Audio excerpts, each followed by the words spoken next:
Namo Shresthamanapi Shatiputam Atasupam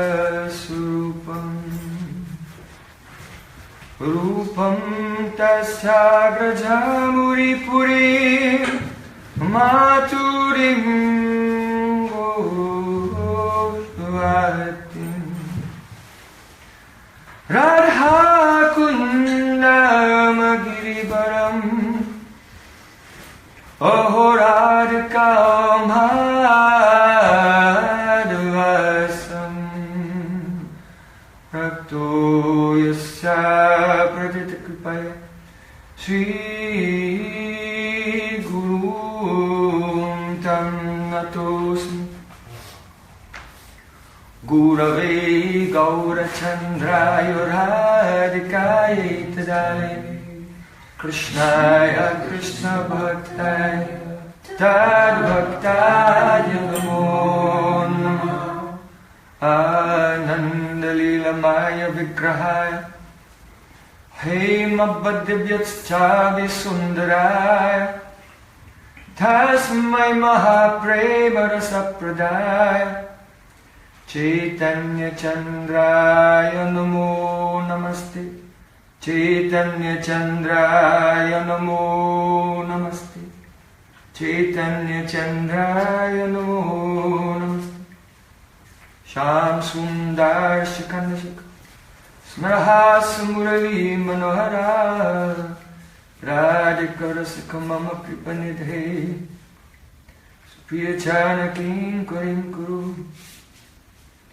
Tavaivasmi Tavaivasmi Nadivamiktayavana Iti Vikyaya Devi Tam Namaham Charantikam.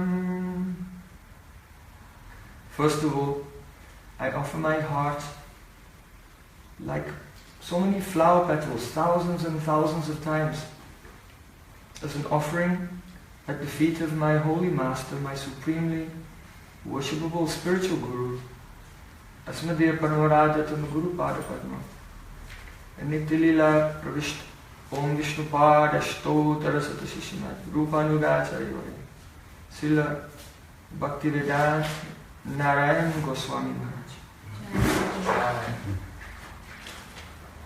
Secondly, I bow down with great honor at the feet of my Guru's Guru, and to his Guru, and to his Guru, and his Guru, and all the great saints in the unbroken line of teachers going back thousands and thousands of years to Sri Krishna himself. The channel through which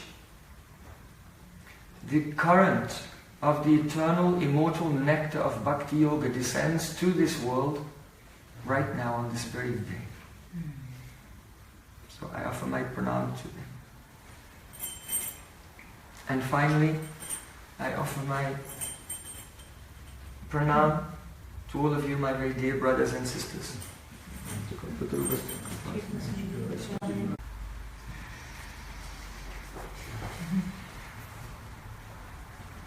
The Vedas say, Raso Vaisaha Sa Evayam Labdhanandi Bhavati. The ultimate reality, the supreme truth, is rasa. Rasa means taste, flavor of love. So God is love. God is the embodiment of love. He is the object of everyone's love. And He has love for everyone. And by nature, that Supreme Being is the relisher of unlimited, variegated flavors of ecstatic emotion. You know, ice cream is not one flavor. There are so many flavors. So transcendental love also has so many different flavors. To taste that divine love, to realize that divine love, that's the goal of our life. But sometimes we feel internal resistance to that. Because we are conditioned by this temporary material plane. Through our being immersed in that transcendental love, there is a thing called philosophy.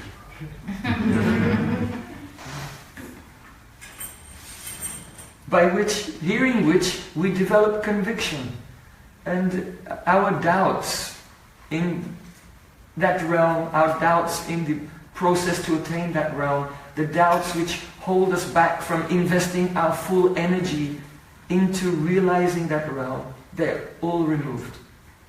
So this evening we want to discuss some elements of the Vedic philosophy, and I was requested this evening to speak about the relationship between the classical yoga system of Patanjali's Yoga Sutras, and the Bhakti school, the devotional school, as presented in, of course, the Bhagavad Gita and Vedanta in Bhagavad Purana and other Vedic literatures.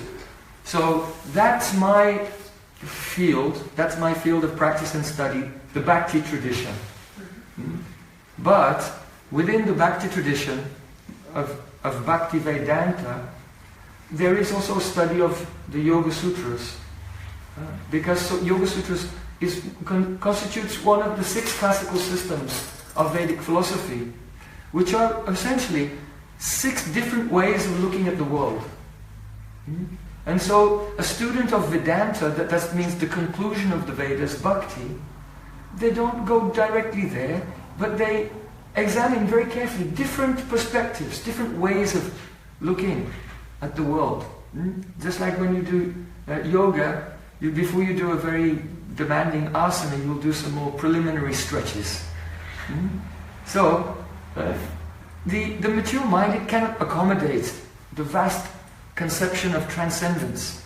So, through the study of the various points of view, we become more intellectually flexible. To try on the shoes of different, of course they didn't wear shoes, but you understand the analogy, of different saints.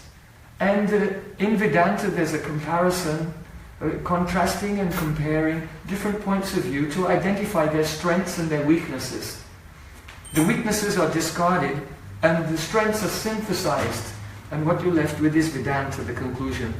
And that's Bhakti, love, devotion. So the study of the Yoga Sutras of Patanjali plays a role, a part, in traditionally the Vedanta tradition of Bhakti-Yoga. But also, these sutras are quite dear to me on my own personal journey.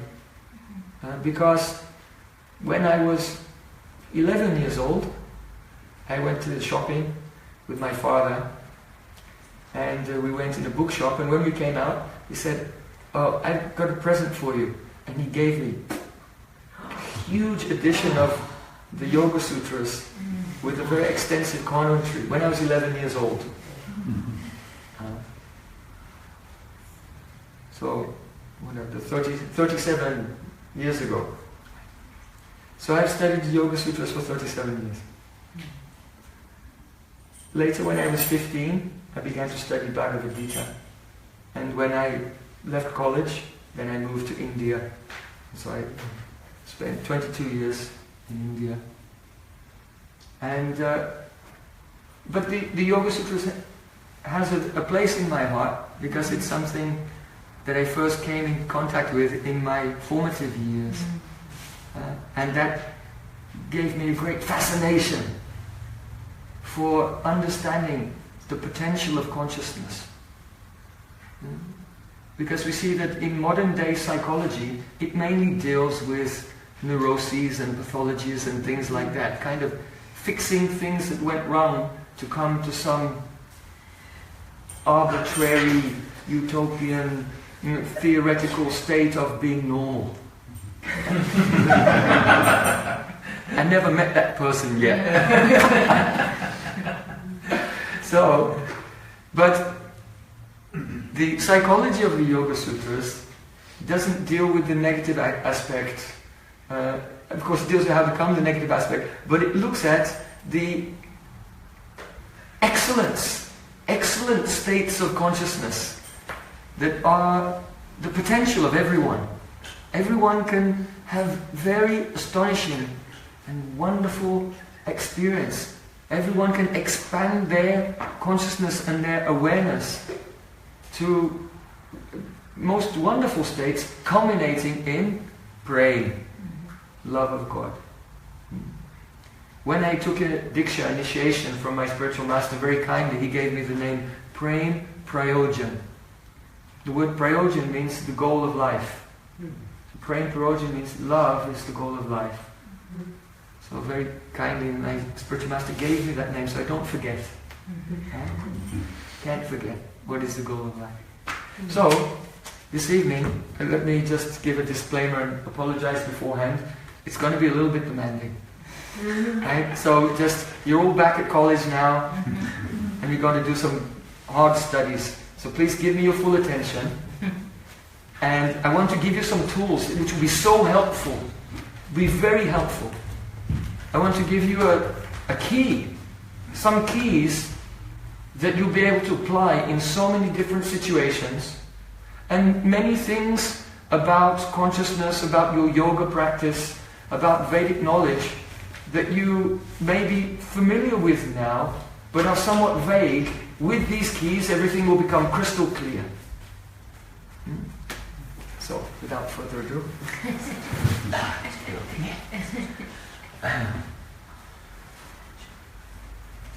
Now, oh, yes.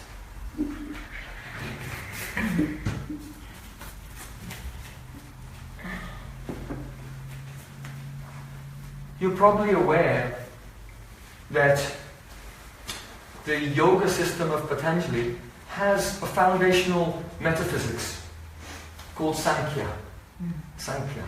Sam means completely, and Kya means to count. So Sankhya means a complete categorization, a comprehensive taxonomy of all the categories of existence.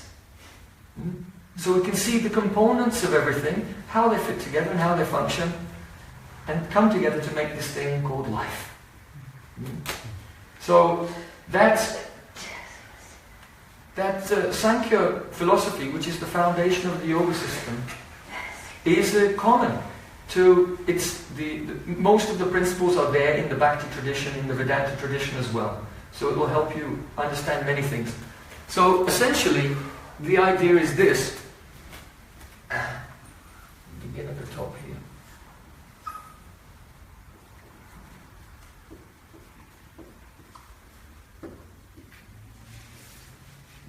Prakriti. Prakriti means nature. I mean, literally, pra means prakrista, excellent, and kriti means accomplished. In other words, that which excellently accomplishes everything. That energy whose activities are wonderful and astonishing. So I'm sure you'll agree when you look at the universe, it's all quite astonishing. Right? So Prakriti is the original, unmanifest potential energy from which the universe comes. So in Prakriti, there are three primordial energies called Sattva, Rajas and Tamas. Right? Just raise your hand if you're familiar with those three terms, so I do not have to explain. So you all know. Okay. So we have Sattva, the mode of goodness, Rajas, passion, and Tamas. So Rajas is the creative impetus that brings everything into existence. Sattva maintains it for some time, and then Tamas comes and causes dissolution. So these are essentially the potencies within Prakriti for creation, maintenance and destruction. So everything we see around us goes through those phases.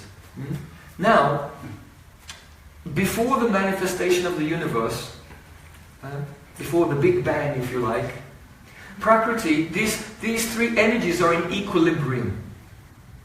That means they're perfectly balanced with each other, so there's no activity. Then, the equilibrium of Prakriti is broken by Kal Purush. Prakriti is considered to be female in nature, and that material energy is also known as a goddess, Durga. Durga or Ma.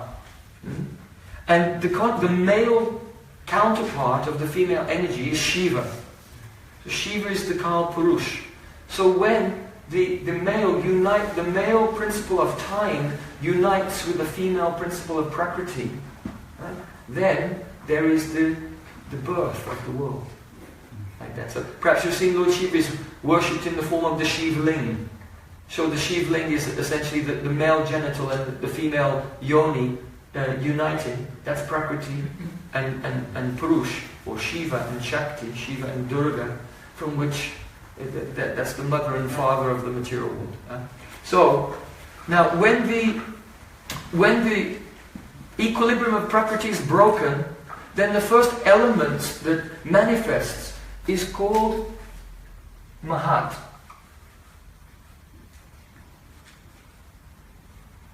Mahat, or Mahat Tattva.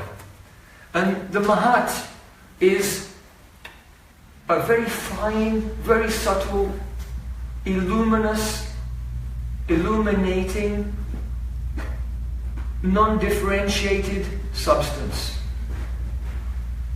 Now, when this Mahat, gradually the waves, the equilibrium is broken, so there are waves, there are pulses of prominence of one of the gunas or the other. So when the Mahat becomes touched by tamas, another element appears from that.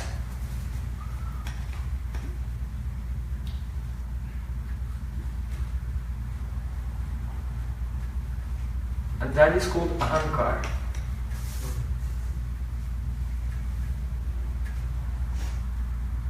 Ahankar.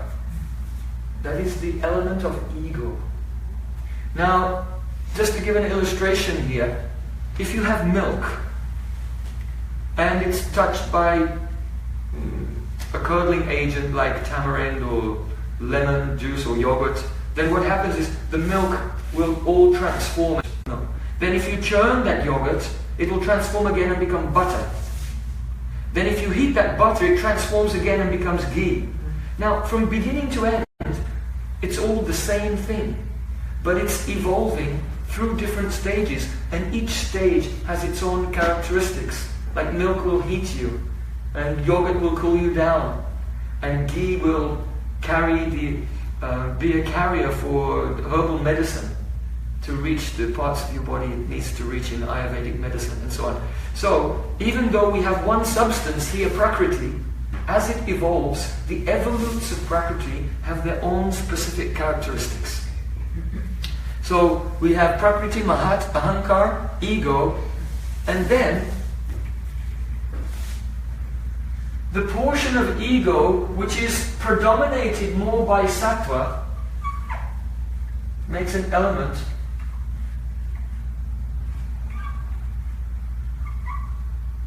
called manas. So English is an Indo-European language, meaning that Sanskrit is the mother language. So our word mind, mental, and so it comes from the Sanskrit manas, the element of mind. So that's a sattvic transformation of ahankar. When ahankar transforms again, but predominantly rajas, it produces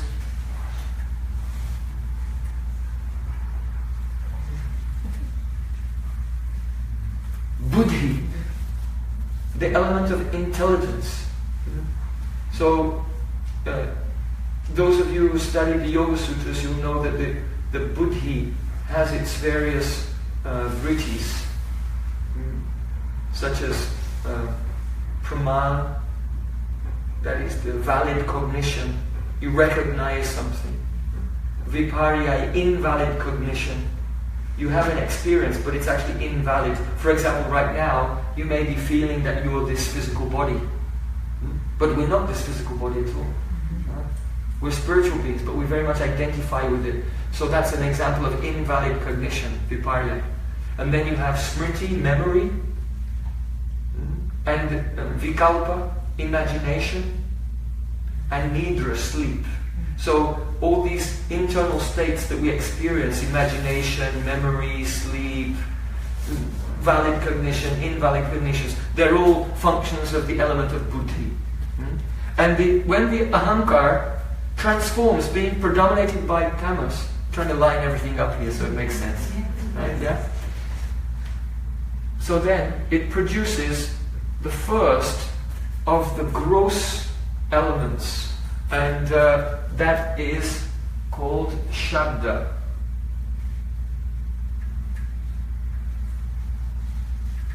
Shabda means sound. Sound. This buddhi also transforms and becomes, let me see, I'll write it in English so you don't have to memorize so many Sanskrit terms. Becomes the senses. So our senses, the power to see, hear, taste and smell, this is the actual rajasic transformation of ahankar.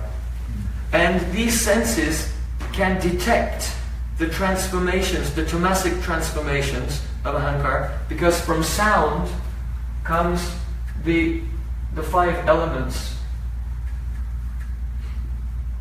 I'll write them in English.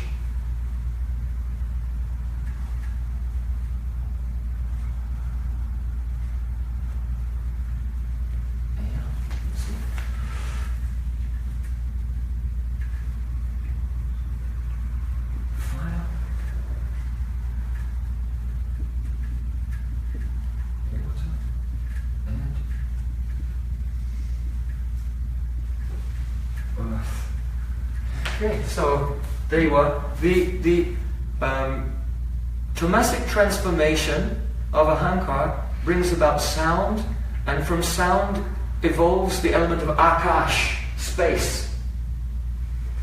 And then space transforms and becomes the element of air, and then fire, water, and then the grossest of all the elements, earth.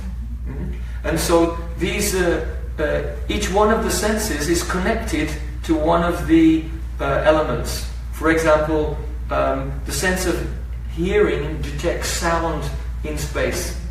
Right? If you close your eyes and you hear a sound, you know which direction it came from. So our spatial orientation is revealed by sound. And then air is detected by touch. When the air moves, you feel it on the surface of your skin. And then fire has form. That's the first element that has form, and it's detected by the eye. Water is a product of the element of taste, which is detected by the tongue. And the quality of earth is fragrance. So each one, for example, earth includes all the other. So something which is made of earth, like a stone, it includes. You can lick it and taste, see what it tastes like. You can touch it, you can see it, you can smell it, and it occupies some space like that. So all of the elements, the lower elements, contain the qualities of the previous ones. So this is a basic chart. I just have to add one or two more details. The sense object by which the gross elements are detected are the subtle causes of the gross elements. So the sense detects sound, and that indicates spatial orientation. Air, this element, touch. In Sanskrit that's called sparsha. Sparsha. And then air is form, in Sanskrit rup, and then that leads to fire, and water is shabda, sparsha, rupa, rasa, taste.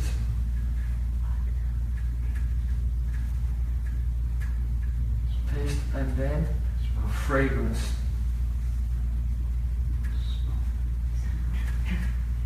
Fragrance, that's called gandha in Sanskrit.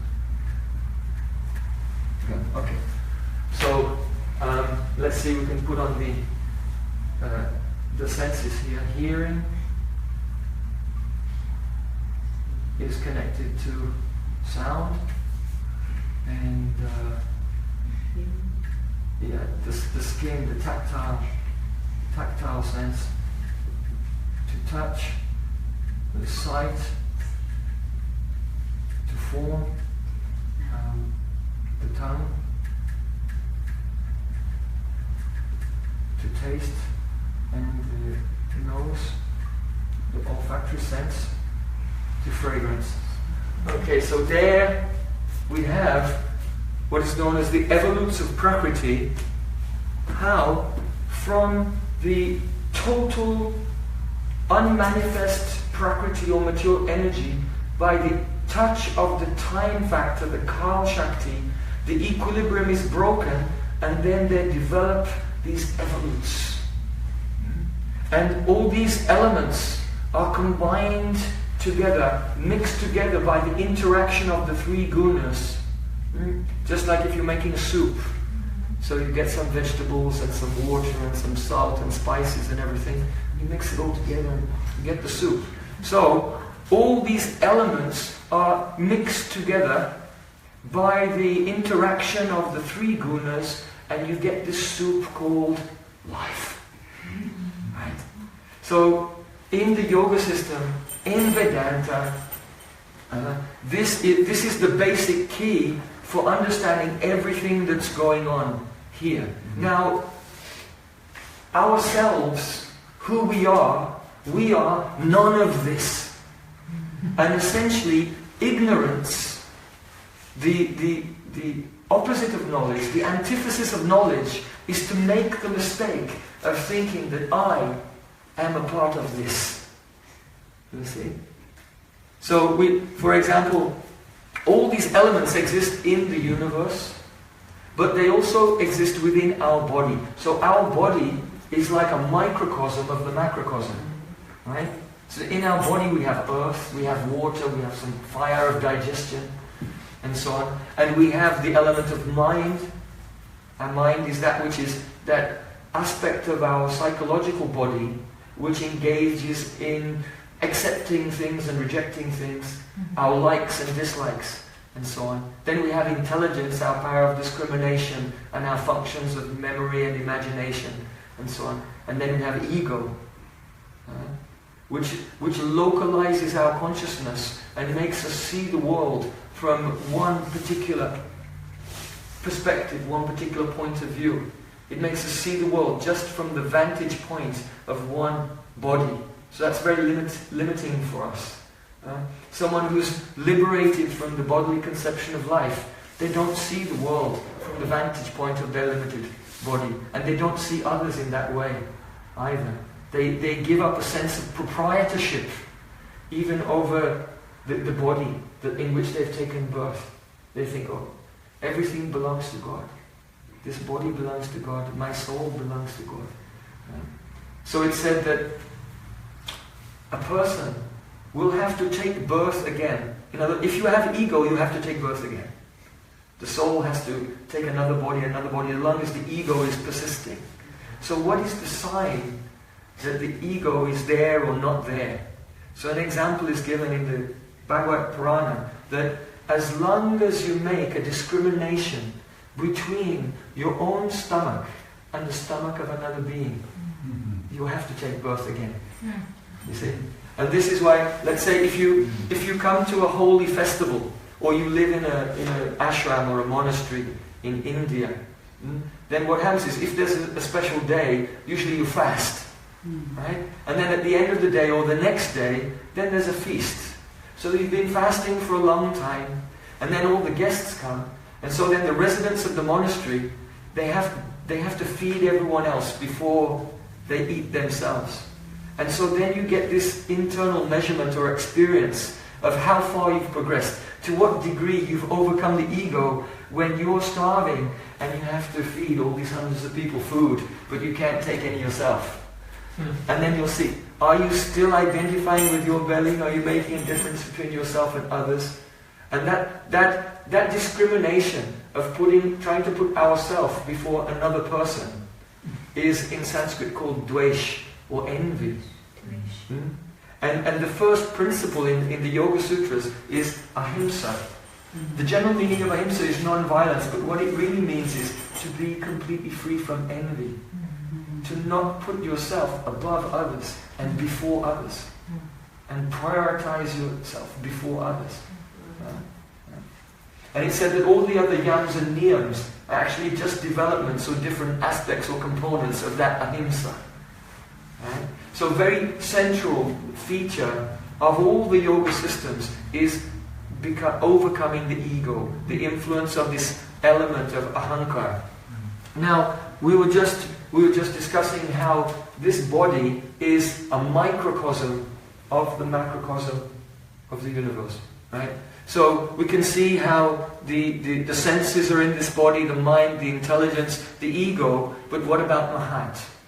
So Mahat is the last, finest component of your psychological body.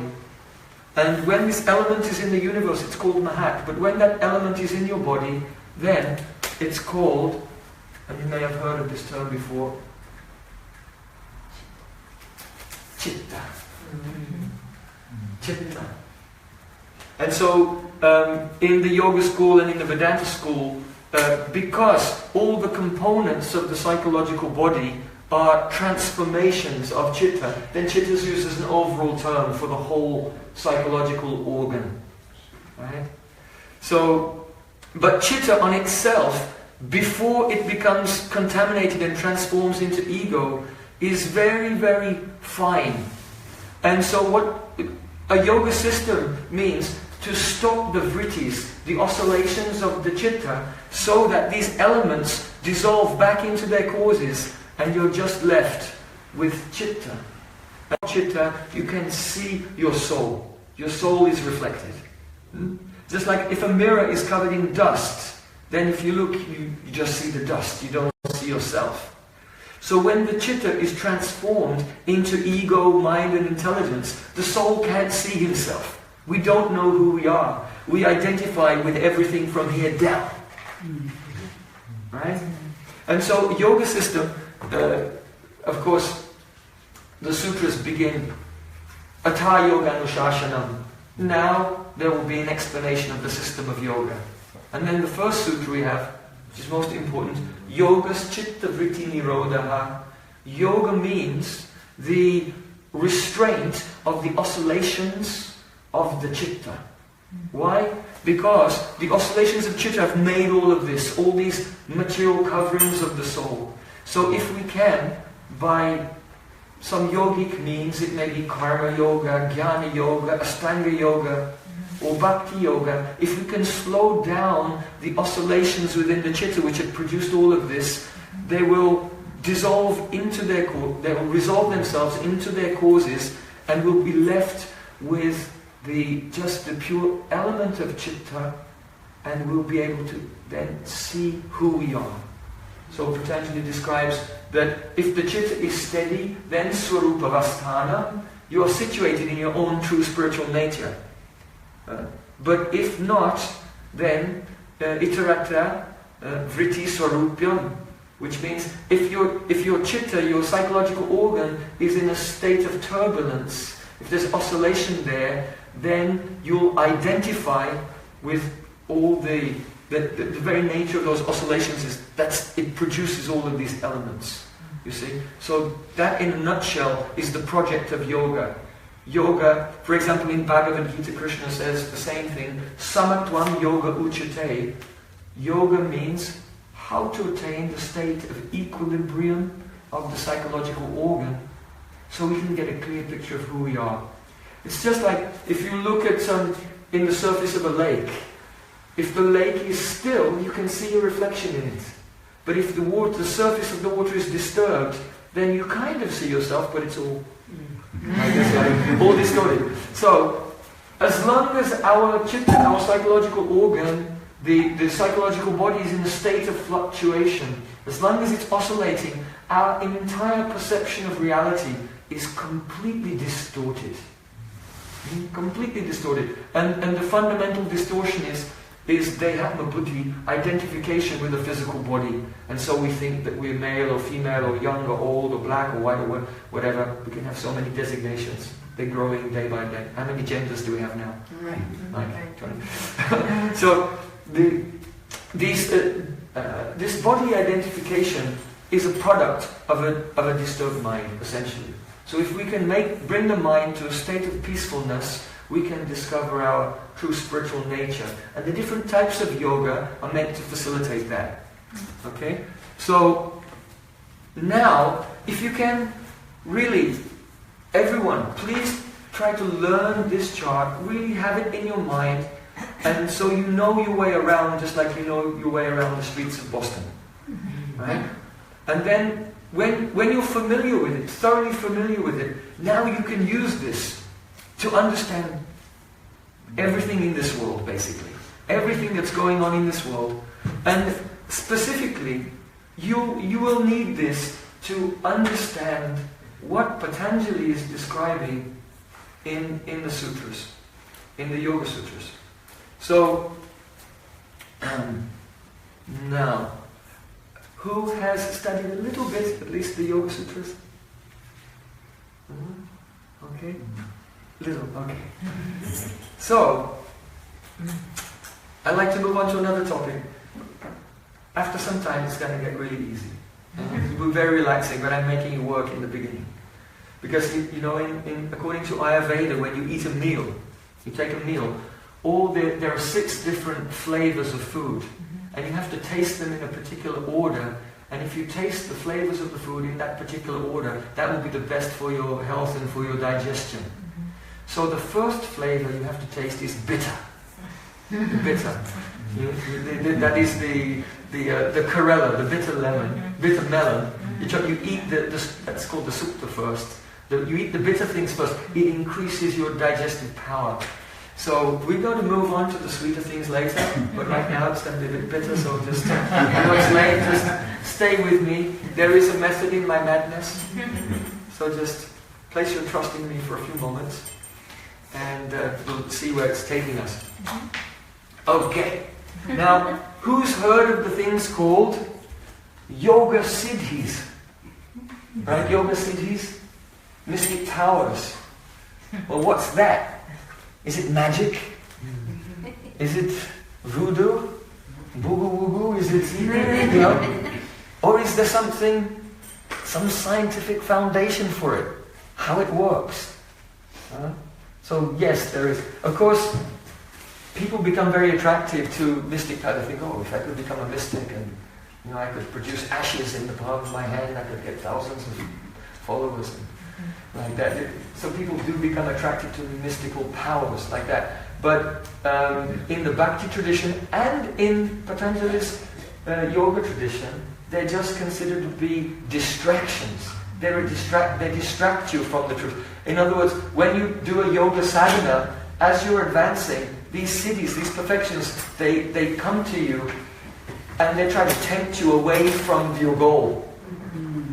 Because it's essentially offering you the temptation of power, of control, of prestige, and all the things that ambitious people want in this world. And so Patanjali says that when you're going deeply into your meditation, you're going through the stages of trance, and you begin to see the higher beings, the various demigods and devatas, and they come and they offer you these mystic powers.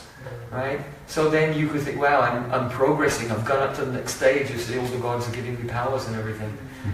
So Patanjali says, don't even smile. There's a sutra that says, when you see the higher beings coming to bless you with powers, don't even acknowledge them, don't even smile like, hi. Right? because that's going to keep you entangled in the ahankara, ego. Right? Because I have the powers and you don't. Right? So, we want to look at some of the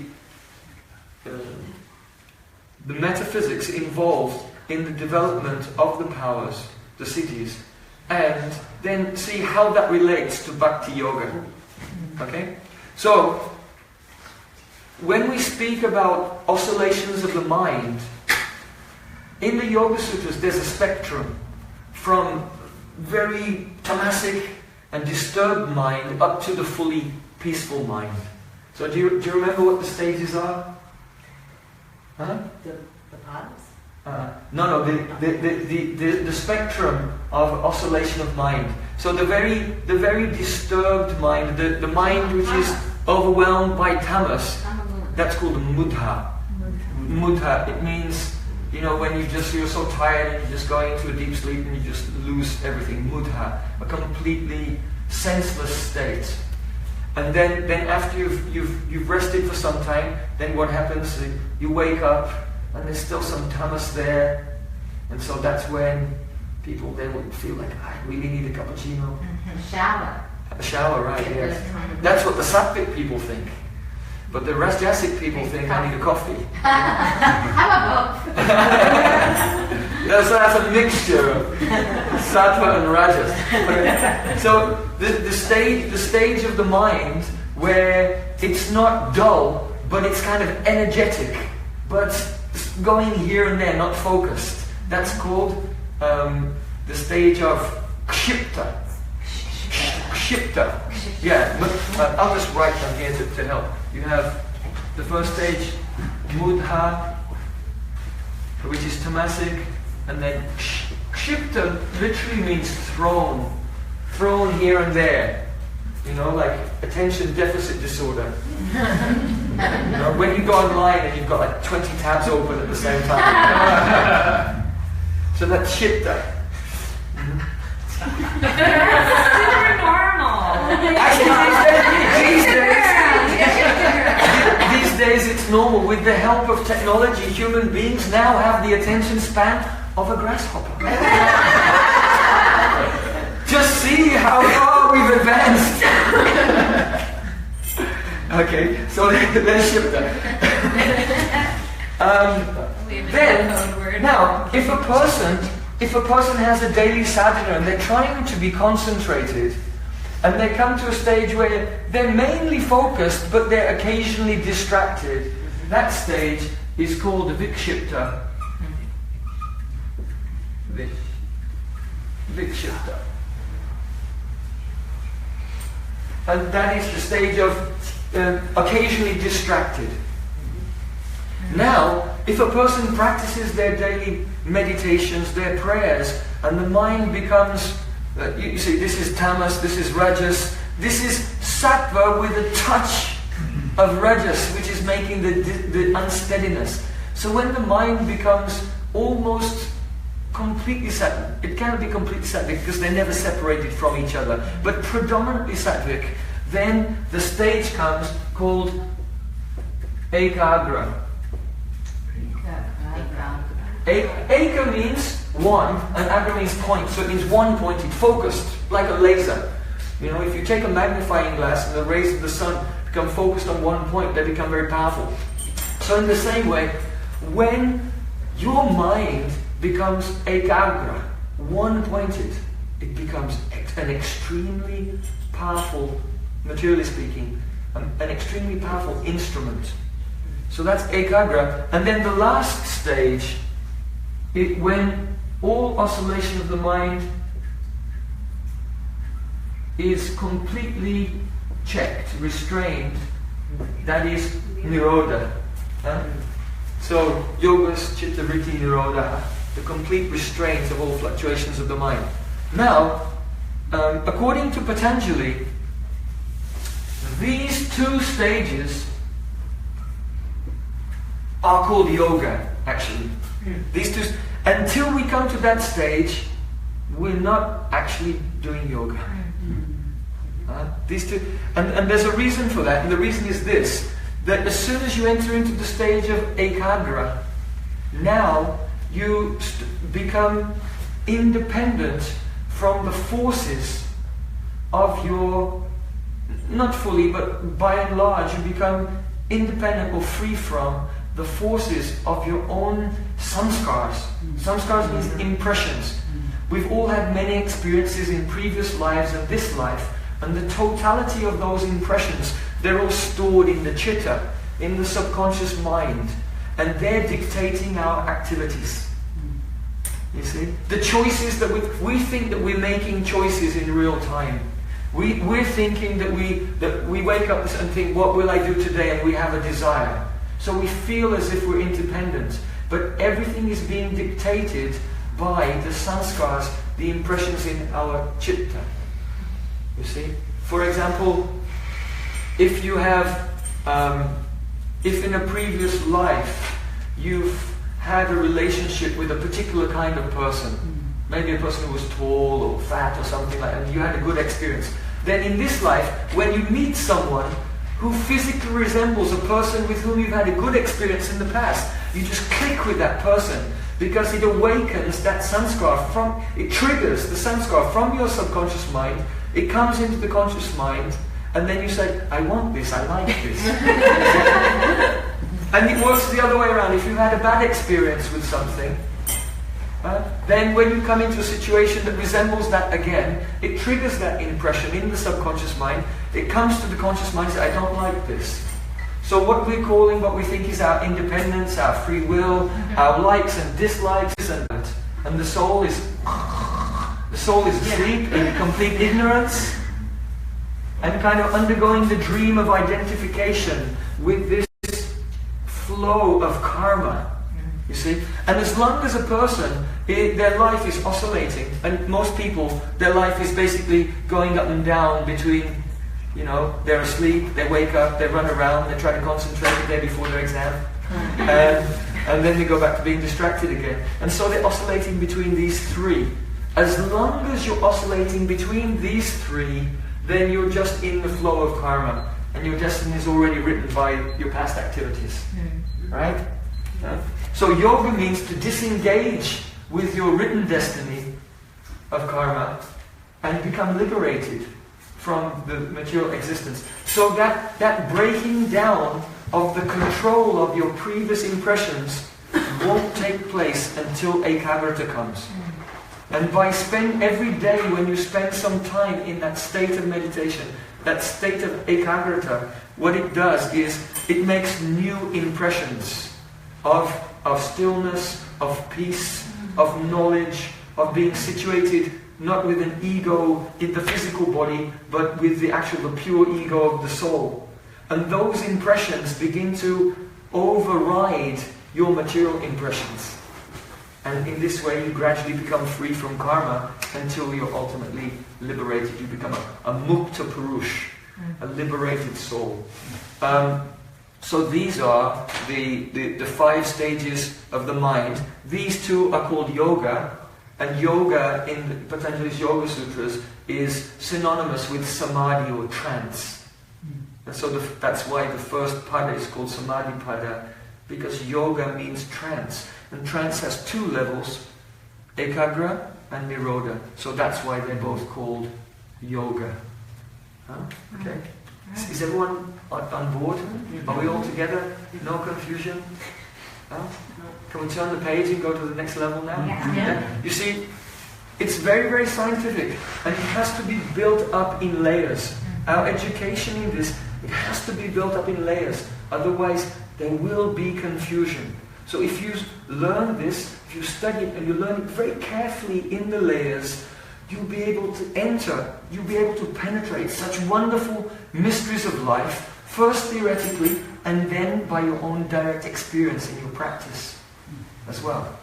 Okay, let me just check how we're doing for time, because we have to get we have to get the 6 flavors in the meal, so it's digested nicely. And you end with the dessert. Yeah. Which is kirtan. Yeah. And then prasad. Yeah. Okay, then what should we do next? It's all so wonderful. I don't know which direction to go. These subjects are connected.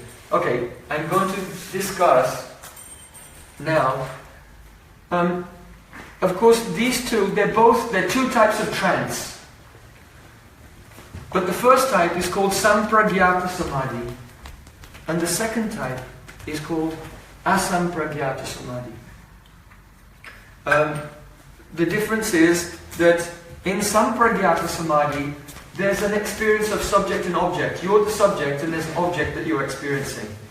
But in the last stage, Nirodha, that is Kaivalya, there's no distinction between subject and object. That's an optional stage.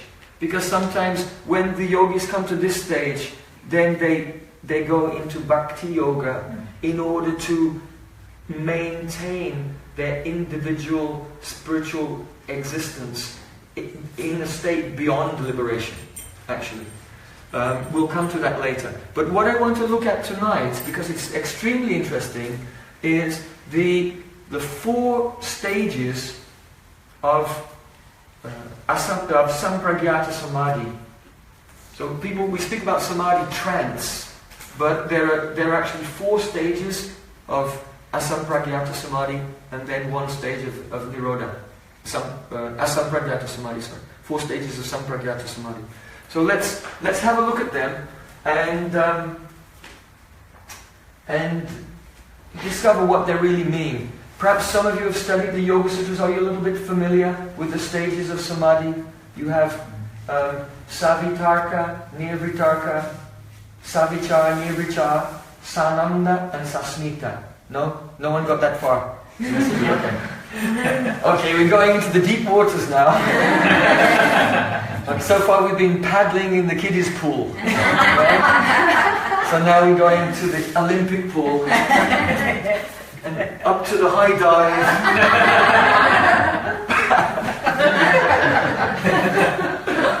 Don't worry. Don't panic. Don't have a panic attack, it's okay. Okay, so we're going into new ground now. Okay. Let's just write them down and then we'll explain them. But what I want to say is that if you read the sutras, you can see what these stages, different types of samadhi are. But unless you have this background, this key, you'll really not be able to grasp the subtle differences. It will be very vague and very confusing. That's why I mentioned before that this map is the key to understanding the different stages of trance or samadhi in the Yoga Sutras. Okay, so let's have a look. Our headline is let's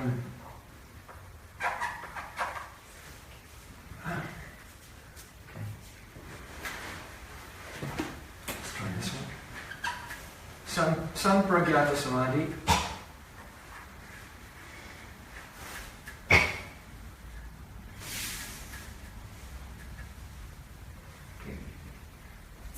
Sampragyata Samadhi, it's all it means is a trance in which there's the experience of subject and object.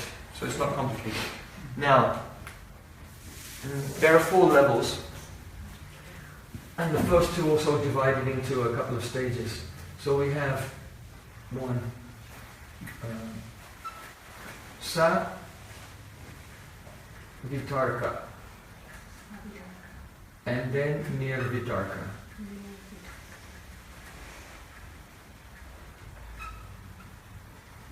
And then the second category is Savichara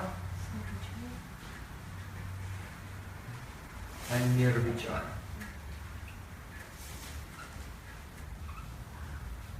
And then the third one, Sananda. And last one, Sasmita. Okay. Now, what does it mean? Ekagra. You've become free from tiredness, lethargy, the inertia of the mind. Your mind is enlivened. It's focused. Tamaguna has gone away, Rajaguna has gone away, you're very sattvic, very steady mind and feeling peaceful. And now your mind is focused, it's like a laser. Now you can choose where you want to focus that laser of your consciousness. Right? What object will you meditate upon? Patanjali gives different suggestions, but his best suggestion he gives is you should focus upon Ishvara. Because Samadhi Siddhi Ishwari Pranidhanat. The perfection of trance comes from surrender to Ishvara. So Ishvara, we can say, is God, if you like. It means, it comes from the Ish, the verbal root to be capable, who is omnipotent, the omnipotent supreme being. Okay, so that's Ishvara. Now some people think that, well, I'm Ishvara, we're all God, like that. But that's not Patanjali's teaching. That's a superimposition. Very often people, they superimpose their own ideas onto his sutras. Because Patanjali, he defines who is Ishvara. He says, Klesha karma vipakashaya aparimrishta vishesh purush Ishvara. That Ishvara, or the Supreme Being, God, is a particular individual Purush, a conscious being, is Vishesh, means an individual, unique being, who was never touched by karma. So here the word touched is aparimrishta. He was never touched by karma. So the disciples of Patanjali in their commentaries say, they said that our spiritual master has given this in the past tense to show that you and I, we are not God, and never in the future will we become God, because God is that person who was never touched by karma in the past. And the very fact that we're doing yoga and trying to become liberated means that we're touched by karma now and we're trying to rise above that, become liberated from that. So it's very clear from the Sutras of Patanjali that there's an eternal distinction between the individual souls, the individual atmas or purushas, and the Supreme Purush. So we can compare them to the sun and the photons emanating from the sun. The sun is qualitatively fiery and the photons are of the same quality as the sun. But the sun is vast and is the origin of all the photons. And the photons are tiny. The Ishvara has manifested all the souls, but we are souls. We can't make some more souls, right? Okay. And so the Yoga Sutras is it's not dualistic, but it embraces a spiritual variety. Beyond the duality of this world, there's a spiritual variety, a distinction between the individual souls and the Supreme Soul. So Patanjali said that Samadhi Siddhi Ishvara Pranidhanat, that the perfection of trance comes from surrendering of the individual soul to the Supreme Soul, and he suggests a method by which you can do that. And Patanjali recommends that one can utter the syllable Om, A-U-M, Om, because this sound vibration is non-different from God Himself. And that's the basic principle behind Kirtan, right? We're singing to say Hare Krishna Mahamantra or any mantra composed of the names of God. And the principle behind it is that vibration is non-different from that being Himself. And as we slowly come from the lower stages and become more and more concentrated, become ekagra, one-pointed on that vibration, then that sound vibration will reveal its divine qualities and personality, and that's called darshan, a vision of the Supreme Being. You see? So by understanding some of these principles, we can know the theory behind Kirtan.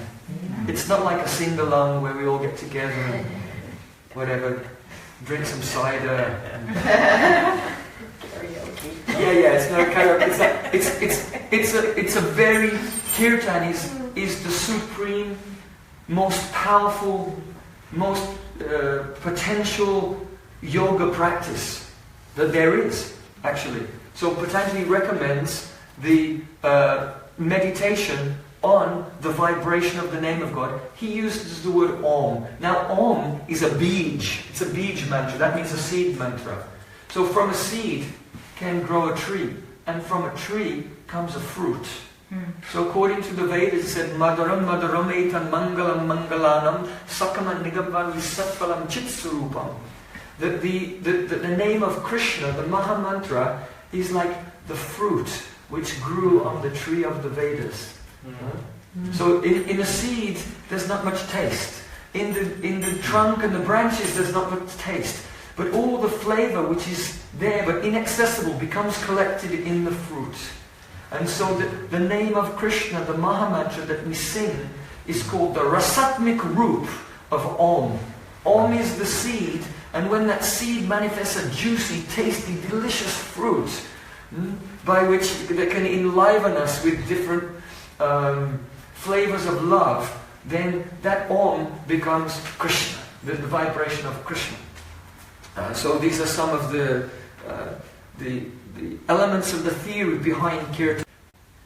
What happens is, when a yogi directs his attention of his mind to an object, something wonderful happens in the state of ekagra.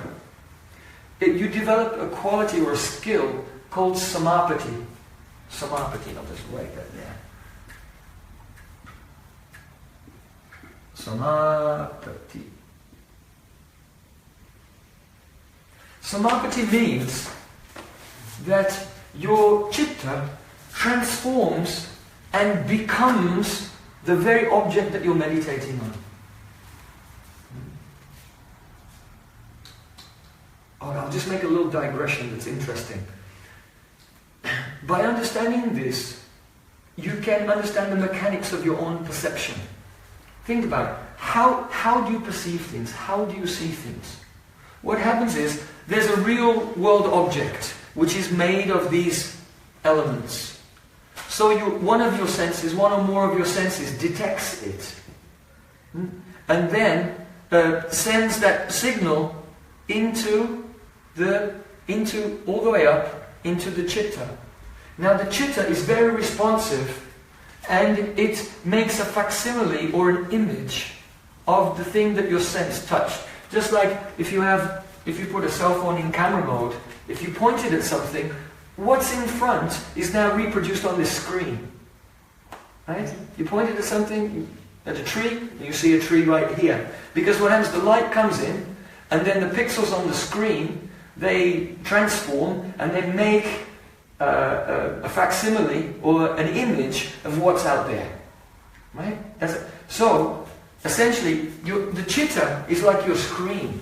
So when your eye sees something, the chitta transforms and makes a facsimile of what's out there. Right? And then your soul is transcendental, but looking into your chitta. And so you never actually see the world out there. All the perceptions that you have are a facsimile or a reproduction of the world in your own chitta. Right? That's what you're doing right now. Huh? You see? And that's why everyone sees things slightly different. Depending on how much sattva, rajas and tamas is in their chitta, they'll see things differently. Now someone may say, well, that sounds far-fetched, and they may have a doubt in it. Don't doubt it. And I'll give a little evidence to support it that is very convincing. And that is, let's say if a person has a very high fever, like malaria, or if they ingest some kind of psychotropic drug, then what happens? They look and they see everything's moving. You know, if you're having a hallucination due to fever or the effect of a drug, you see everything's moving. Now, everything out there isn't moving. But how is it that you're seeing everything's moving? Other people aren't seeing. It's not moving for them, it's just moving for you. But it looks like it's out there. But the fact is, you were never seeing it out there. Because your chitta has become disturbed. Your prana, the prana is connected with the chitta, so the prana is disturbing the chitta either by disease or some type of drug. And so therefore, the mechanics of your perception is beginning to oscillate, causing everything to start to move like that. So hallucinations are proof of that this theory of perception is factual. And don't try that at home, kids. So now, what happens is, when you look at something, the shape comes. But when you look away, it disappears. Right? It's no longer there. And then you can try to bring it back. Memory is trying to bring back that image that was produced by the perception. And that's what memory is. But when we remember something, we lose a lot of detail. We lose a lot of detail. Sometimes psychologists do an experiment where they ask everyone, draw a $1 bill. And they draw it, and then they give them an actual real $1 bill and say, now draw it when you're looking at it, and you'll see how much was wrong. You kind of you remembered it, but there were so many details you couldn't remember. So what happens with in the stage of ekagra, that when you focus on an object, that object is actually perfectly appears in your mind. And the ability to perfectly reproduce the object is called samapati. And everyone develops that ability when they come to that stage of ekagra. Now, when that object appears in your mind, it's not just an image, it's the actual thing. And so in your meditation you can examine it and know everything about its workings, outward and inwardly. Everything. How is it possible to do that? There are different ways of getting knowledge. One is to inspect something, to investigate something outwardly. But there's another type of knowledge which is called yogaja. Yogaja means the knowledge born from yoga. And so you can know all about something simply by going into the state of ekagra. And then your consciousness, your chitta reproduces it and you can examine it. So let's say, for example, in Ayurveda, in the Ayurvedic system, that's the Vedic medical system, so much knowledge of the body and herbs is there. But the sages who have developed the system, they didn't cut people open and look what's inside. This knowledge was yogaja. They focused their attention on the stomach, and then the chitta reproduced all the organs, and they began to examine them. They would focus on a herb, and the herb would be produced in the mind, and they would go in and discover all of the potencies of that herb and how it would relate then to the stomach, like this. So it's another way of learning. It's a different approach to science. It's also empirical in one sense, but it's not a gross empiricism. It's yogaja, the knowledge born of yoga. Now someone may say, well, that's pretty far out. How could isn't that just imagination? And it's not imagination. Now remember that each element is the potential state of the later elements. Right? Each element contains the potential of the next element. Just as milk contains the potential of yogurt and butter and ghee. Right? So this chitta that you have, this chitta, your psychological body, is essentially the first element of the whole universe. So potentially it has the power to recreate anything in the universe. Understand? This chitta can transform internally in your meditation to anything in the universe, and you can examine it and learn about it in the state of sampragyata samadhi. Right? Fascinating, huh? So this is why I was saying, if you learn this template, then all the different components of yoga will become very clear, and you'll see them, how scientific it is. Okay, now, what's the difference between these different levels of samadhi? The difference is this. It's a question of how subtle the object of your focus is. So, in this first level, the vitarka level, savitarka and nirvitarka, the object is an object made of gross elements. For example, if you want to know about a cow, then you can sit in meditation, you can utter the word gau, which means cow in Sanskrit, and the chitta will transform, and the cow will, and you will understand everything about the body, the production of milk, and all the things, good things that cows do. No offense to those vegans here. So the Savitarka Samadhi has as its object a gross object, as we see them in the world. Whereas the savichar and nirvichar has as its object these subtle sense objects, these elements, not the gross elements themselves, air, water, fire, air, and ether, but the sound, touch, form, taste, and smell. In other words, the subtle foundation behind the gross elements. We tend to think, when we think of an object like a pot, we think, well, it's made of atoms, right? We think of it in that sense. But what are the atoms made of? You see, there's always a more subtle foundational level behind it. So these sense objects are the subtle foundation behind the gross objects. So that is called the savichar and nirvichar. They focus on the subtle elements. Now, the difference between the savitarka and nirvitarka is the word sa means with and ni means without. So tarka means the logical investigation. So when you begin to meditate an object, it appears, but at first it's a little bit fuzzy, and you're thinking, well, is it like this or is it like that? And then, when your concentration becomes more into focus, perfectly into focus, then that kind of speculation about how it is goes away, and it's clear. And so the only difference between these two is this is the kind of more fuzzy stage. It's appearing, but it's not fully focused, and then this is the fully focused stage. And then the next one, this is, of course, the object. The object of this is gross element. Gross element. And then the object of this samadhi is the subtle cause of the elements, the sense objects.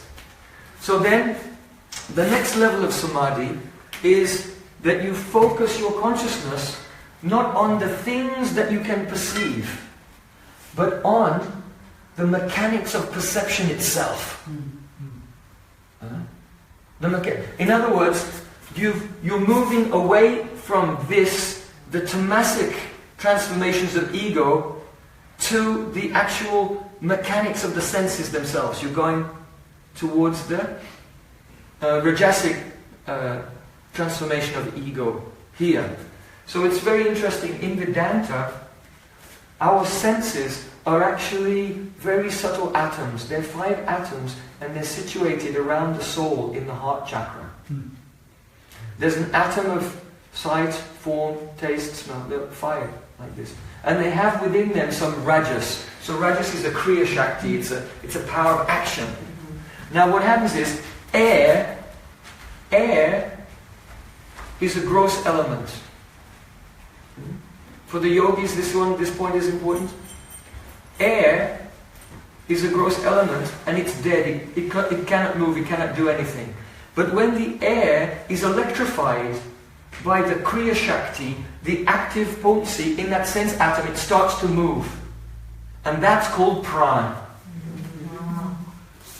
Okay? That's called pran. If you ever wondered, well, what really is pran?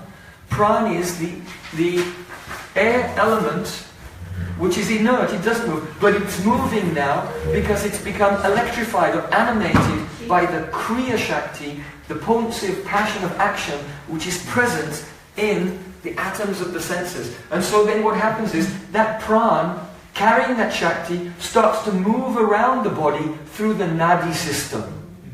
Right? So you have the Sushumna nadi, you have the 7 main chakras, and then you have actually 72,000 nadis that travel all over the body, and that's the basis of essentially your nervous system. And so the soul is a minute particle of spirit floating in the heart, surrounded by the atoms of the senses. And then these atoms of the senses send their energy out through the pran, which pervades the whole body and gives you the impression that you're this big lumbering machine. Right? So cool. Huh? That's how it works. Is that interesting? Are you learning something today? Very. This is awesome.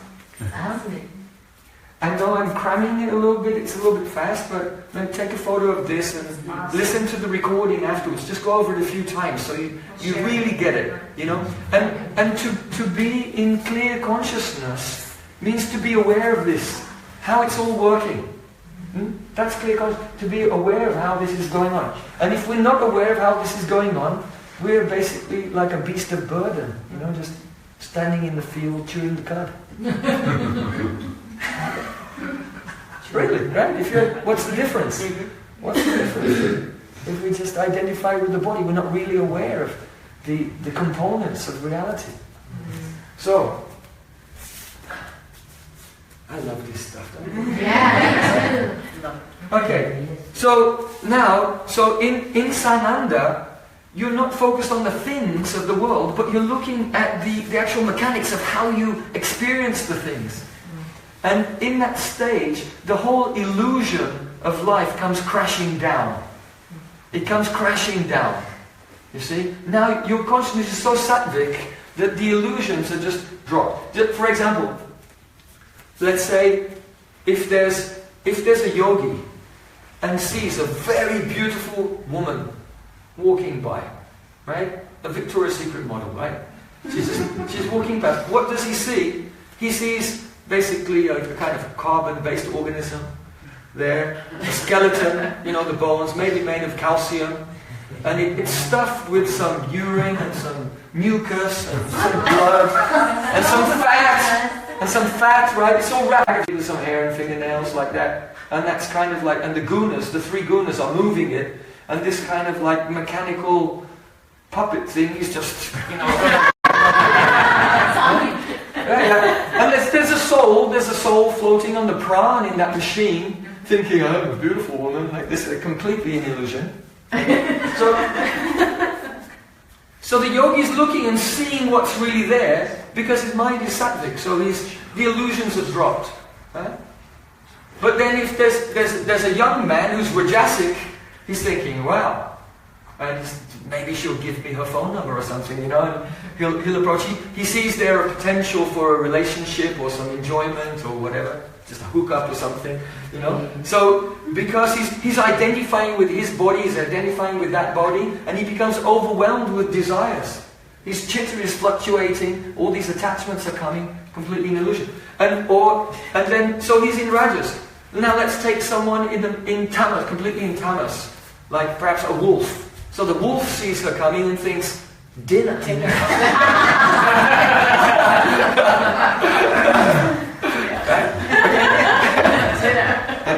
So depending on which guna is in our mind, we're going to see everything in a different way.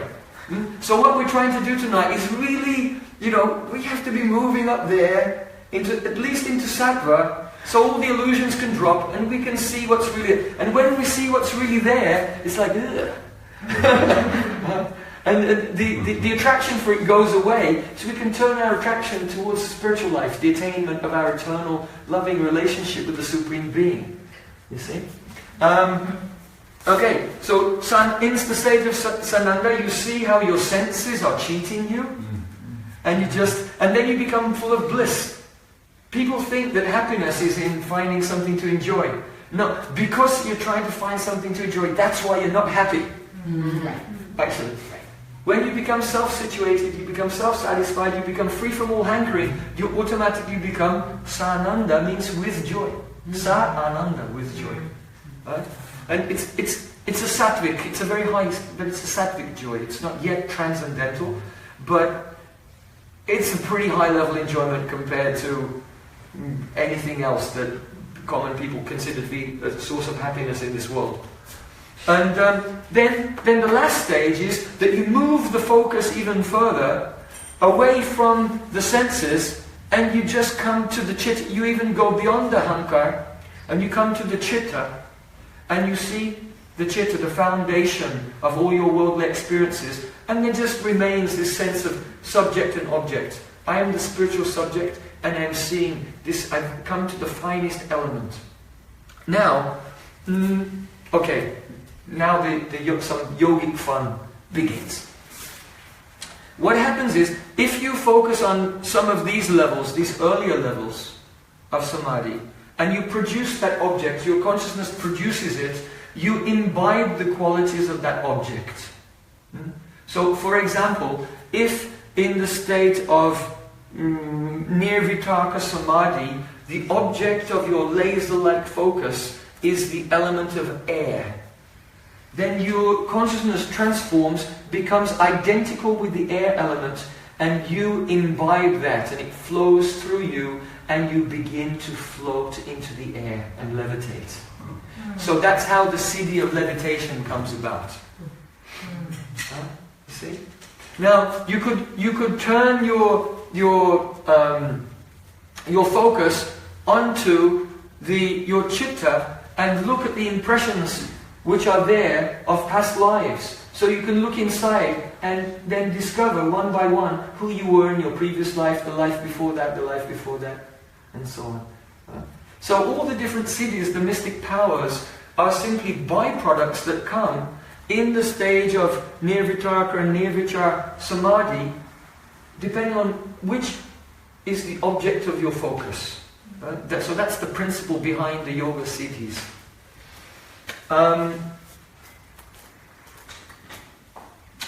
Now, so again, the yoga siddhis, you can't understand them without this key, knowing that the chitta is everything is a product of the chitta. The chitta can transform to become an object through samapati in this stage of ekagra, and then by fully identifying with that, you take on those qualities, and therefore you get the mystic power, the yoga siddhi.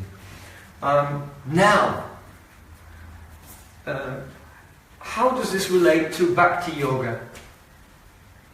Patanjali does say that the perfection of trance comes from surrender or focusing the mind upon God in the form of a mantra, the name of God. Om is a name of God. He directly addresses the Ishvara. Now, the implication is this. We know that yoga means to restrain the oscillations of the mind that bring about all the various illusions of life. But the question is, what is it that causes these oscillations of mind in the first place? Now, Patanjali doesn't really address that, but he addresses it obliquely. You can reverse engineer the answer to that from his sutras. If the perfection of trance comes from focusing the mind on Ishvara, God, then it means conversely, the fluctuations of the mind arise from the attention being turned away from God. Right? Therefore, the conclusion is, the soul's experience of samsara, or the endless chain of birth and death, the soul's experience of material existence is simply caused by our indifference to God. That's all it is. And therefore the answer to everything, the opposite of indifference is devotion. Right? They're the antithesis. You're indifferent to something or you're devoted to it. And that's why Bhakti-Yoga is the most direct and powerful route to trance and God realization. Because it strikes right at the root. And what happens is, if you do Bhakti-Yoga, you go directly into trance on the Supreme Being and perfection without necessarily going through these stages, which produce these byproducts of mystic powers, which are big temptations actually. You're subjecting yourself to going through all these temptations. Whereas in Bhakti-Yoga, even though you do go through the stages, but it doesn't produce the distractions of the siddhis. And when you become perfect in Bhakti-Yoga, you get all the siddhis for free as like a free gift.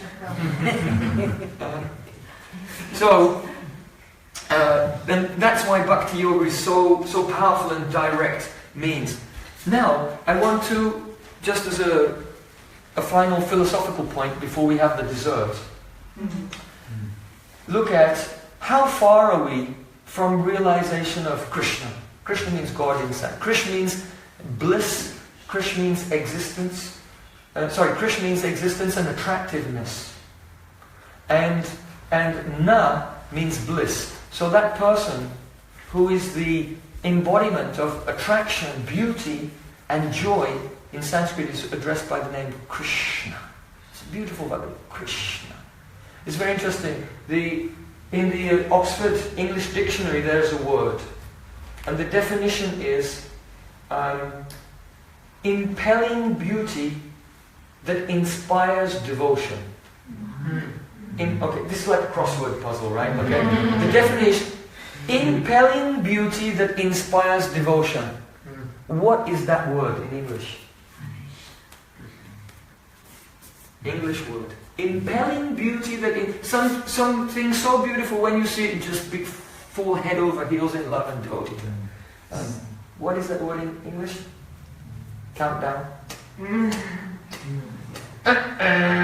Okay. The answer is charisma. Charisma.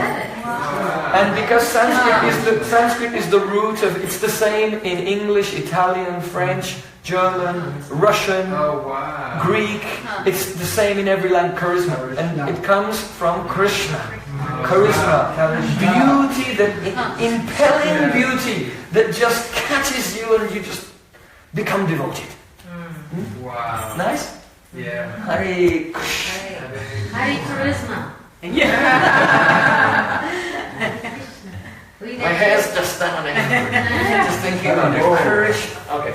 So, now, we want to see how these correlate to the stages of bhakti. So, the commentators on the Yoga Sutras have pointed out that if you come to this stage of ekagra, and you come into this first stage, nirvitarka, and you utter the name of God, Om, or Krishna, then you will see reflected in your steady chitta the form of God. You will see. So this beautiful indigo child. Have you heard of indigo children? Yeah. Right? Indigo children? Yeah. I went to a school, I did a seminar with a teacher of indigo children. And, they teach them how to read with their eyes closed and stuff like that, Wow. So, so Krishna's the original indigo child. He's actually indigo, right? He's blue. Yeah. And he's very, very beautiful, very loving. So, it's not an imagination, it's not a mythology. It's just absolutely not a mythology. When you come to that stage of focus, it's just this first stage. Then, when you utter the mantra, Krishna, then the beautiful form of that indigo child playing the flute with the peacock feather in his hair just manifests in your consciousness. So, then when you come to the stage of nirvichar, you go into a deeper trance, then the qualities of Krishna begin to appear. His qualities. At first it's just like, if you go into a temple and you see a statue of the deity in the temple, that's called a vigraha. So the vibration of the mantra is called Shabda Archa. Shabda Archa Vigraha. In other words, just like you see the deity in the temple, when you go into trance, Hare Krishna, Krishna Krishna, Hare Hare. Then just the form of Krishna appears in your consciousness, but without his qualities. And as you go deeper, then the qualities appear. What do we mean here? We mean his fragrance, which is like a combination of the fragrance of a blue lotus flower mixed with camphor and musk and sandalwood paste. Can you imagine that? It's like that, but more beautiful. So his fragrance appears, his softness. It's said that the divine spiritual form of Krishna is so soft that if a leaf will fall from a tree and land on him, when you remove that leaf, there's an impression on his skin. So the softness of the beautiful, it's not a material form. The spiritual form of Krishna appears. And then as you go further, then the light emanating from his body begins to reveal his spiritual world and his divine associates, the angelic beings who eternally serve him. You see? And then when you do samapati on those beings who have already attained the divine realm, then your consciousness transforms by samatapati and becomes just like them. And then you place your abhiman, your identity, into that spiritual form. And you do that daily in your meditation. And when the last moment of your life comes, you transfer your consciousness into that spiritual form. Your body falls away, and everyone starts crying and does your funeral, but you go dancing into the spiritual world in that eternal loving relationship with Krishna. Right? So this is the process of Bhakti-Yoga. It's not a mythology, it's not an imagination, it's a very real science of how you can graduate from the university of this world, become free from the reincarnation, attain a very beautiful spiritual form, and enter into a perfect loving relation with the Supreme Being in a state of prem, pure love. That's why you were born. We're all born for that. That's the purpose of our life. But somewhere along the way, we bought cable TV or something. And just like got distracted by other things. But there are many forms of life, the animal forms and so on. But when we have this human form of life, it's really a gift of God. The human form of life is like a ship, a boat that can help us cross over the ocean of material existence. And Guru, the spiritual teacher, is like a captain of that ship. He gives us direction, go in this direction, hoist the sail. Your daily practice is like putting up the sail. So your practice won't take you anywhere. Just like a sail can't take you anywhere. But when you put up the sail, that's like putting up the sail. And then the grace of our spiritual teacher and the grace of Krishna fills our sadhana with life. And we cross over the material ocean to the spiritual world. Right? So that's the conclusion of our philosophical analysis for today. Do we have a few minutes to have a little dessert? Yeah. Not a kirtan, just a little history of a person who's been through this. Yeah. Okay.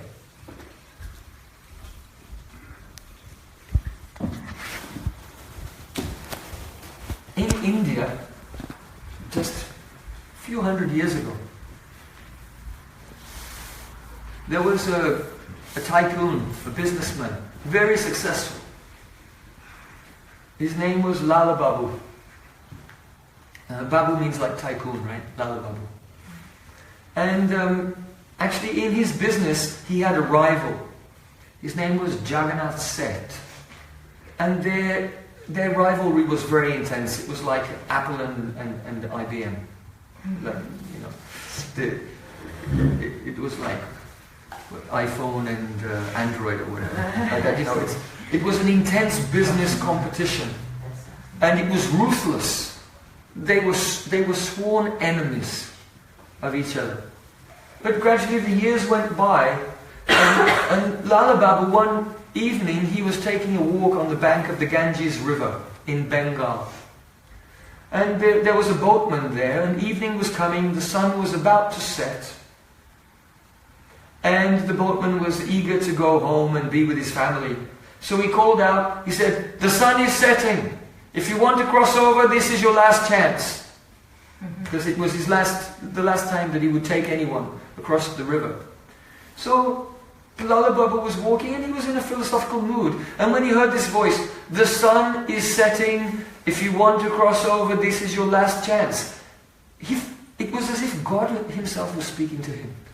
He took it to mean, now the sun is setting on my life. I've come to the autumn of my life, the later years of my life. If I don't make an effort to develop my spiritual consciousness, I have to take birth again. This is my last chance to cross over this material world and attain my spiritual destination. So when he heard that, he was really struck by that. And he thought, okay, this is it. I can't do this business and all this stuff anymore. And he decided to renounce his home and leave and go to Vrindavan. So Vrindavan's in the north of India. It's a very famous holy place. And when Krishna plays his pastimes in this world, that's where he does his pastimes. That's where I live. My ashram is there on the bank of Jamuna in Vrindavan. And you're all welcome to come. Yeah. And my home it's not mine, it's Krishna's home and it's your home too. You're all welcome to come. So he left everything and he came to Vrindavan. And when in the Vedic culture, when you renounce, you leave behind your wealth and everything. It's over. Like you become dead to the world. And he came to Vrindavan and he was looking there to try to find a guru, a spiritual teacher, who could give him a mantra, a powerful mantra, and guide him in spiritual life. So he was traveling here and there in Vrindavan, and he met one old saint with whom he was very impressed and who was very affectionate towards him. And he asked, please, can I become your disciple?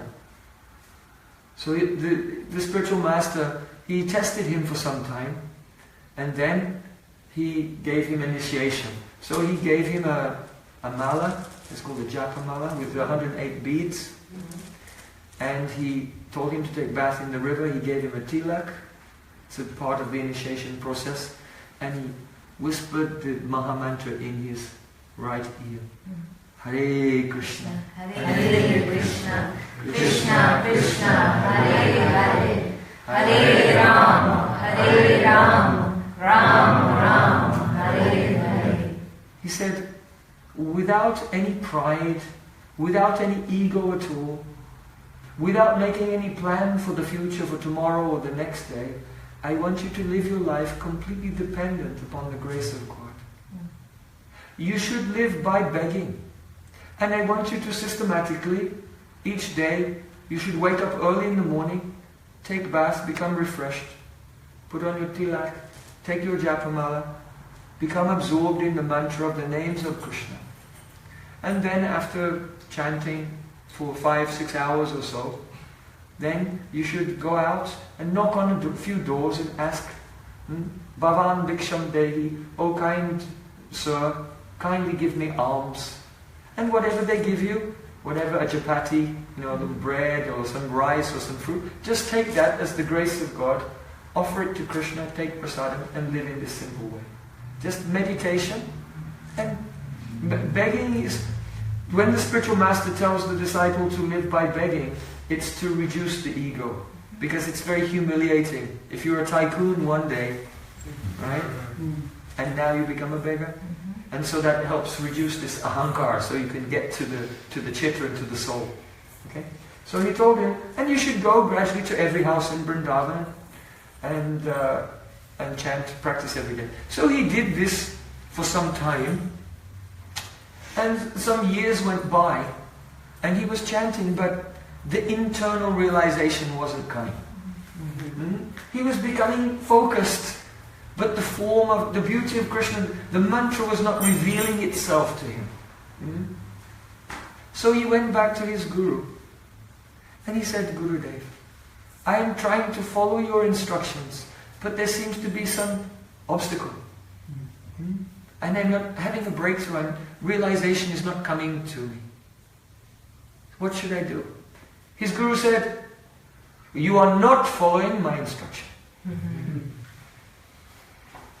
He thought, well, I thought I was following the instruction, but my teacher told me I'm not. So there must be something I'm doing wrong. And then he realized, oh, I wasn't fully following the instruction.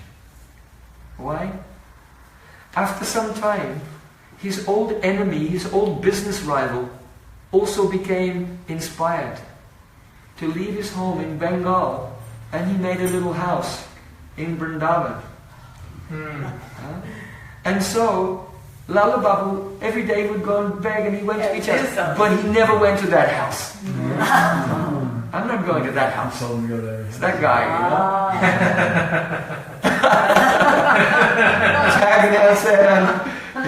in my life I never gave him a dollar, he never gave me a dollar, It's like, I'm not going to that house. What is it? It means that though he was remembering the mantra, he was chanting, he was following the instruction of his guru, but he was consciously holding on to the ahankar, the ego. It's a very interesting thing, that if you have a hostility towards someone, you don't like someone, you have a hostility towards them, that's actually the grip of a past karma, actually. It's not a fault in them, it's a fault in us. Because we have hostility, we have some enmity, some envy towards that person for whatever reason, and that means we're under the grip of a past karma. We haven't become free from it yet. You see? So then he realized, oh, I'm going to have to swallow my pride. So then he set off, he chanted in the morning, still no realization was coming, and he set off, and he was going towards that house. So he came and he knocked on the door. Bhavan Bhiksham Dehi. So then that Jagannath said he was living there, and you know, householders in India, they know if a beggar, a saint, a spiritualist comes to my door, actually that's good for me. He's not really begging and I'm not really giving anything. That person is giving me an opportunity to make advancement in spiritual life by giving up my sense of ownership over things. Because we don't really own anything. All the elements are in this world were here before we were born, and they'll still be here when we go. And in the middle we grasp at them and call them mine. But you'll see, when you have to leave, you can't take anything with you. You come into the world empty-handed and leave empty-handed. So this sense of possessiveness is illusory. It's one of the functions of ego. And so when a saint or a beggar comes to, it's not that he's really begging or he needs anything or you're giving anything, but you're being benefited on your spiritual path by relinquishing the sense of ownership over things. And because you become instrumental in helping a spiritualist, you also get a spiritual piety as well from that. So he knew, oh, well, there's a sadhu, there's a saint, there's a beggar at my door. This is my good fortune, I should give something. So he collected a tray and he put some money and some fruit and things on it, and he went to the door and he opened the door. And there was his arch enemy, standing there, holding out his cloth, Bhiksham Dehi. And they looked in each other's eyes. And the moment they looked in each other's eyes, the masks came off. What is the mask? All of this. The hankar, the manas, the buddhi, the senses, and all the experiences and impressions that we've collected through them. None of that is us, and none of that is the other person. So those masks came off, and when they looked into each other's eyes, one soul saw another soul. One servant of God saw another servant of God. And tears came in their eyes and they embraced each other. And very happily he gave him some alms, and then he went in the house. And he took the alms and he went back to his little ashram. And they both sat down to chant. They both took their malas and they began to chant their mantra. Hare Krishna, Hare Krishna, Krishna Krishna, Hare Hare, Hare Rama, Hare Rama, Rama Rama, Hare Hare. And because they'd given up their pride, body identification, when they chanted the mantra, then the beautiful form of Krishna appeared on the lotus of their heart. Their hair stood on end, tears of love flowed from their eyes. And they both became siddha, perfect in pure bhakti, transcendental devotion to Krishna. So we can all experience that. If we want to tread this path of bhakti, we can pray to Krishna, help me find a qualified teacher, qualified guru, receive a powerful mantra. You see, because a mantra isn't this shabda, it's not this sound, which the regular sound that people speak is just a transformation of ego. Right? A mantra is called Shabda Brahma. It's a spiritual sound. It's not produced by the tongue. It comes from the heart of the Guru. And the Guru gives you that spiritual sound. It's actually the sound form of Krishna, of God Himself. And He puts Krishna into your heart through the mantra. And then you practice daily after some time. When the eclipse of the ego has passed, then the beautiful form of Krishna appears in the heart and our life is perfect. So that opportunity is there for all of us. That's really the meaning of our life. So then what happened to Lala Babu? He was an old man, living like a beggar. Someone would think, what happened to him? He's crazy, you know. He had a life of luxury there. Now he's living like a beggar and he's there in Vrindavan wandering. And one day some travelers, they were riding on horseback and they came to an inn. They went inside, they tied their horses outside. So the horses had been running, they were sweating, they were very frisky. This old man, Lala Babu, was walking with his stick through the small lanes of Vrindavan. And as he walked behind the horse, a frisky horse kicked his leg, kicked him in the chest, and he fell down, boom, like that. Dead. Dead. That was it. Old man lying dead and penniless in the street. Don't think so. You know? Because when the love for Krishna becomes intense, then Krishna feels, the Supreme Lord Krishna, he cannot live without you. So what happened? Krishna called, hey, come here. Huh? And he called his soul, and in his beautiful spiritual form he came, and he's now dancing and playing with Krishna in the spiritual, but with a horse. So bhakti is very confidential, very mysterious. The general persons, they cannot guess, they cannot understand the internal, wonderful, loving experience which is taking place in the heart of the purified saints. Jai Jai Sri Ram.